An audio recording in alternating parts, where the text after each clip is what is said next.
ज़रूर पूछेंगे उनसे कि चाइना के साथ पाकिस्तान के ताल्लुकात अब एक नए दौर में दाखिल होंगे तो उसका पाकिस्तान भरपूर कैसे फ़ायदा उठाएगा, और ख़ास तौर पर अरब ममालिक के पाकिस्तान के साथ ताल्लुकात का नया दौर कैसा होगा। डॉक्टर साहब आप ही सर फरमाइएगा, डोनाल्ड ट्रंप का एक ट्वीट है सर जिसके ऊपर शुक्रिया अदा किया गया है वज़ीर-ए-आज़म पाकिस्तान की जानिब से, और उसमें बहुत अहम बात है, बाकी सारी बातें कि हम पाकिस्तान के साथ तिजारत करेंगे, पाकिस्तान बहुत अच्छा मुल्क है, पाकिस्तान मुझे प्यारा लगता है, ये सारी बातें डोनाल्ड ट्रंप साहब के जज्बात सुन के अच्छा लगा एक पाकिस्तानी की हैसियत से। इस सारे को छोड़े सर उसमें एक जुमला है मसला कश्मीर के हवाले से, जो हिंदुस्तान ने आर्टिकल 370 के बाद ये कह दिया था कि ये मेरा हो गया भाई, अब इसके ऊपर कोई बात नहीं होगी, यानी कि खुद ही फैसला किया, खुद ही मुनसिफ था, खुद ही मुद्दई था और फैसला भी अपने हक में दे दिया। वो बड़ा अच्छा शेर जो शायर का है, उसी की तरह उसने सारे काम खुद ही कर लिए थे और कश्मीर को हड़प कर लिया था। अब इतनी बड़े जो है वो मुल्क की तरफ से जो सुपर पावर दुनिया की लीड कर रहा है दुनिया को, जिसके पास हिंदुस्तान पहुंच गया था कि हमें माफ़ करवाइए, तो सर ये कितनी सिग्निफिकेंस है इसकी, क्योंकि पिछले काफ़ी दिनों से हम ये देख रहे थे कि सफारती महाज पे हम अच्छा बयानिया तरतीब दे पाए हैं, दुनिया के बहुत सारे ममालिक हमारे साथ हैं। बहुत शुक्रिया फवाद साहब। देखिए पहली बात तो यह है कि पाकिस्तान ने सिर्फ और सिर्फ जो कन्वेंशनल मिलिट्री कैपेबिलिटी में पाकिस्तान ने डिटेरेंस को रिस्टोर किया, एक तो अल्हम्दुलिल्लाह वो चीज, और दूसरी इंपॉर्टेंट बात जो आप बात कर रहे हैं, देखिए इंडिया बार बार एक ही चीज कहता था कि जी मैं मीडिएशन नहीं पसंद करता, ये दो मुल्कों का आपस का मामला है, किसी तीसरे मुल्क को इन्वॉल्व नहीं करना। तो जो आज आपने डोनाल्ड ट्रंप की दूसरी ट्वीट का जिक्र कर रहे हैं जो उन्होंने ट्रुथ सोशल पे की, उस पे वो सीधा सीधा कह रहे हैं कि मैं चाहता हूं कि कश्मीर के मसले पे निगोशिएशन हो। अच्छा, ये इसकी वजह ये है, और साथ में उन्होंने एक चीज लिंक की है, अगर आप उसको ध्यान से पढ़ें तो वो ये कह रहे हैं कि मैं दोनों मुल्कों से कारोबार करना चाहता हूं। इंडिया पहले ही बड़ा डरा हुआ है, क्योंकि इंडिया के ऊपर जो टैरिफ्स डोनाल्ड ट्रंप ने लगाए थे, उन टैरिफ्स की वजह से इंडियन इकोनॉमी श्रिंक होने का खतरा है। तो उन्होंने बेसिकली, आपको थोड़ा सा पीछे ले जाओ, 2018-19 में ट्रंप साहब ने इंडिया को कहा कि पाकिस्तान से मीडिएशन करवाता हूं, इन्होंने मना कर दिया, फिर सारे अरसे के दौरान वो मीडिएशन नहीं करते थे। अब मुझे लगता है कि ट्रंप ने ये कह दिया है कि अगर तुम पाकिस्तान के साथ कश्मीर के मसले पे नहीं बैठते तो ये जो ट्रेड की बात है इसमें मैं तुम्हें मुश्किल टफ टाइम दूंगा, क्योंकि वो टैरिफ पहले ही लगे हुए हैं और इंडिया हर कीमत पे अमेरिका के साथ निगोशिएट कर रहा है आजकल कि जो टैरिफ्स हैं वो निगोशिएट किए जाएं। तो एक तो ये बात होगी कि ट्रंप ने पाकिस्तान से भी बिजनेस करना है, इंडिया से भी करना है, और इंडिया को कह रहा है कि तुम पाकिस्तान से पास बैठो वरना शायद तुम्हारे साथ मैं उस तरह ट्रेड ना करूं। तीसरी इंपॉर्टेंट बात ये जो मीडिएशन वाली है, देखें इंडिया बहुत बड़ा मुल्क है, लेकिन आपने जो CNN की स्टोरी है, मैं उसका रेफरेंस दे के बात करना चाहता हूं कि जो अमेरिकी वाइस प्रेसिडेंट ने फोन किया नरेंद्र मोदी को और कहा कि मैं एक ड्रामेटिक एस्केलेशन देख रहा हूं और आप पाकिस्तान से बात करें, जिसके बाद नरेंद्र मोदी ने फौरन मार्को रूबियो और जयशंकर की बात हुई और फिर ये सारा सिलसिला चल पड़ा। मैं समझता हूं कि पाकिस्तान ने डिप्लोमेटिक डोमेन में वो कामयाबी हासिल की है कि नरेंद्र मोदी जो 2014 से एक पॉलिसी लेके बैठा हुआ था कि मैंने बात ही नहीं करनी पाकिस्तान से, मुझे एंगेज ही नहीं करना, मैं इनसे राब्ते नहीं रखना चाहता, मैं खुद करूंगा फैसले जो करूंगा, यूनिलैटरल चीजें करते थे। आज उनको पाकिस्तान के साथ टेबल पे भी बैठना पड़ा, अमेरिका से जाके रिक्वेस्ट भी करनी पाकिस्तान से सीज फायर कराओ, और अमेरिका ने जो कहा कि हम देख रहे हैं कि आपके साथ बुरा होगा, ड्रामेटिक एस्केलेशन होगी, वो ही होगी कि जब उस रात फिर पाकिस्तान ने 6 घंटे से ज्यादा मिसाइल मारे इंडिया के अंदर, तो नरेंद्र मोदी साहब फौरन पांव में पड़ गए। मैं समझता हूं कि ये वो चीजें हैं जो इंडिया ने जो मिलिटरली तो लूज किया ही किया, राफेल गए, उसके बाद उनके S-400 गए, बाकी जो कुछ हुआ, लेकिन अदर देन दैट ये जो डिप्लोमेसी और मजे की बात सुने, अब वो पूरी दुनिया को कह रहे हैं जी कोई थर्ड पार्टी नहीं, हमने खुद किया है। ये कैसे मुमकिन है कि ट्रंप ट्वीट करें, उसके बाद मार्को रूबियो ट्वीट करें, उसके 1 मिनट के अंदर ही जो है वो डार साहब ट्वीट करें, 4 मिनट के अंदर विक्रम मिश्री टीवी पे आके कहीं सीज फायर हो गया, और आप कह रहे हैं कि ये थर्ड पार्टी ने नहीं करवाया। ये अवाम के सामने फेस सेविंग क्या चाहिए मोदी साहब को, उनके पास फेस सेविंग नहीं है। नहीं चीमा साहब, थर्ड पार्टी ने सबसे पहले ट्वीट किया, जिस पार्टी ने ये सुलह करवाई है, जिस पार्टी ने दोनों पार्टियों को बिठाया, उसने सबसे पहले ट्वीट किया। पहले तो ट्वीट आया ही ट्रंप साहब का, जिसमें उन्होंने कहा दोनों बहुत अच्छे बच्चे हो और मैं जो है ना वो तुम दोनों से बहुत खुश हूं, और कल आज उन्होंने कहा कि तुम्हें चीज भी लेके दूंगा, तुम जो है ना बहुत अच्छे बच्चे हो, टॉफियां भी लेके दूंगा। तो ये तो सर हमारा तो मसला नहीं है चीमा साहब, हमने कौन सा हमला किया था कि हम कहें कि यार हमने हमला किया था, हमें जो है वो खामोशी से बैठने का कहा है। हम तो वैसे ही दिफाई पोजीशन में थे, हमने तो दिफा के अंदर ही वो चने चबवाए कि अगले को जो है वो खामोशी इख्तियार करनी पड़ी। तो चीमा साहब इसको अगर ब्रॉड स्पेक्ट्रम में देखें, हिंदुस्तान का एक हिंदुत्व का एक एजेंडा था, हिंदुस्तान का एक एशियन टाइगर बनने का एक एजेंडा था, इस इलाके का दादागीर बनने का एक एजेंडा था, तिजारत के महाज में वो ये समझ रहे थे कि शायद पाकिस्तान को बीट कर देंगे। तो तमाम जो एजेंडे थे वो असल में बैक नहीं हुए। और सबसे बड़ी बात सर, बड़ी इंपॉर्टेंट बात है कि आप कहें कि मैं हड़प कर चुका हूं, कोई हिसाब किताब नहीं बनता कश्मीर का। तो अब और ये तो ये कहते थे हमारा मसला है, हम खुद देख लेंगे, दुनिया कौन होती है। तो इस सारी चीजों के अंदर ट्रंप को बहुत बुरी तरीके से सर शिकस्त नहीं हुई चीमा साहब?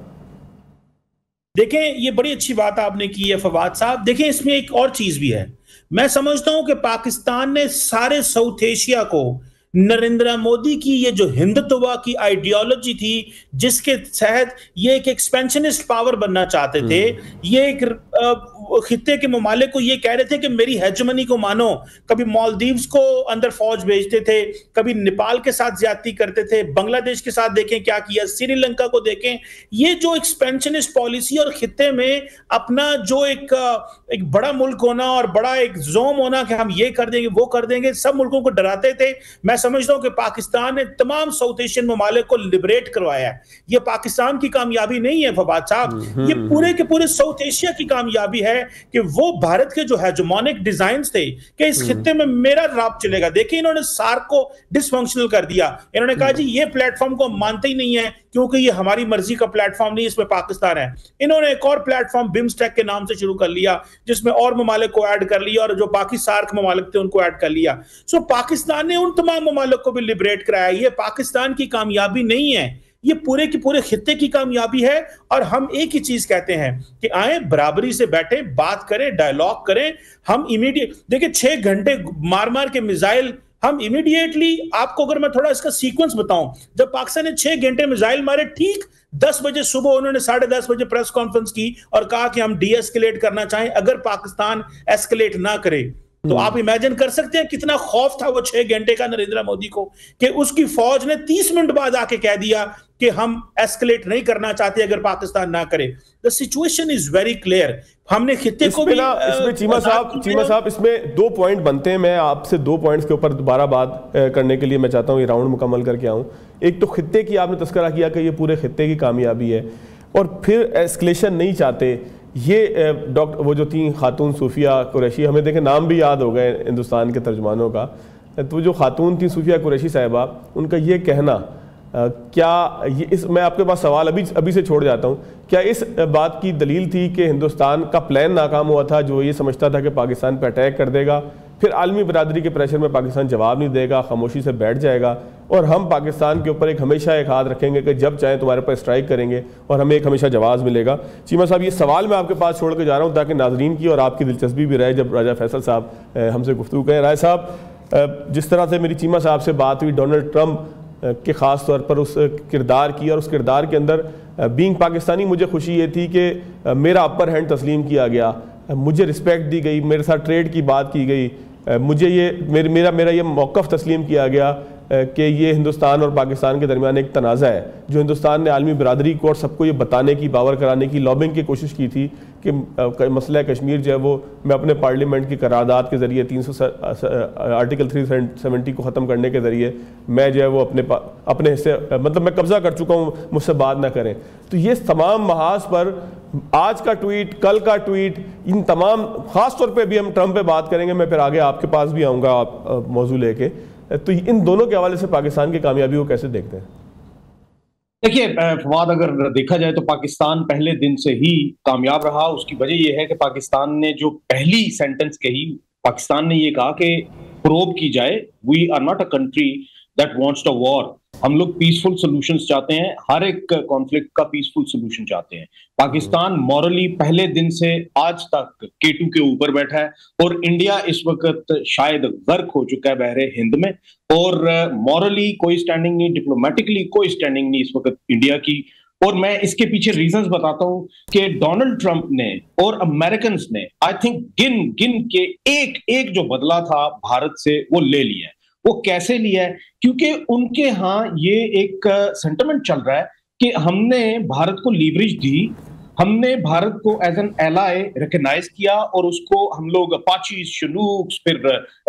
नेवल फोर्सेस को एनहांस करना and then later on predators देना, ड्रोन्स अपने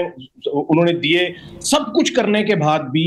उन्होंने क्या समझा कि जो भारत है उसमें एक अकड़ है, वो जब यूक्रेन का क्राइसिस होंगे तो उसमें कहेगा कि हमारी अपनी फॉरेन पॉलिसी है, आप कौन होते हैं हमें डिक्टेट करने वाले, और हम आपकी डिक्टेशन नहीं लेंगे। हम रशिया के साथ, रशिया से पेट्रोल भी लेंगे और रशिया की प्रोक्योरमेंट्स जो बिलियंस ऑफ डॉलर्स की वो इंडिया लेता है रशिया से, वो भी लेंगे और हमें कोई नहीं रोक सकता, क्योंकि हम एक इंडिपेंडेंट फॉरेन पॉलिसी परसू करते हैं। आज मेरे ख्याल में इसीलिए ट्रंप एडमिनिस्ट्रेशन ने थोड़ा सा इसको चलने दिया, क्योंकि उनके यहाँ जितने भी थिंक टैंक्स बैठे हैं, जो न्यूयॉर्क में, वॉशिंगटन में बैठे हैं, फिर लंदन में बैठे हैं, फिर जो यूरोपियन हेडक्वार्टर्स हैं उनमें बैठे हैं, उन सबको पता था on the basis of strength, on the basis of equipment, on the basis of war preparedness और जो बैटल इंटीग्रेशन है, उन सारे एस्पेक्ट्स को देखते हुए उन सबको पता था कि भारत को मार पड़ेगी अगर एस्केलेशन हुई। तो वो वेट कर रहे थे कि किसी तरीके से ये एस्केलेट हो, और थोड़ा सा जब हो चुकेगा तो फिर जब भारत को खूब मार पड़ चुकेगी तो भारत दौड़ा हुआ हमारे पास आएगा, तो फिर हम कहेंगे हाँ अब सुनाओ। तो वो मेरे ख्याल में जो एक ये सारे जो एस्पेक्ट्स हैं, जैसे यूक्रेन वाला एस्पेक्ट हो गया, फिर एक चीज ना भूलिए कि जब ऑस्ट्रेलिया का एक कॉन्ट्रैक्ट था जो कि उन्होंने प्रोक्योर करनी थी न्यूक्लियर सबमरीन्स फ्रॉम फ्रांस, तो वो मेरा ख्याल $64 बिलियन का एक कॉन्ट्रैक्ट था, जो कि अचानक से जब ऑकस बनी तो वो ऑस्ट्रेलिया ने कहा कि हमें अब जरूरत नहीं है। तो आपको याद होगा कि लंदन के साथ भी और वॉशिंगटन के साथ भी पेरिस ने सिंपली कह दिया था कि हम अपने डिप्लोमेटिक टाइज को खत्म कर रहे हैं, और उन्होंने अपने एम्बेसडर्स वापस बुला लिए थे।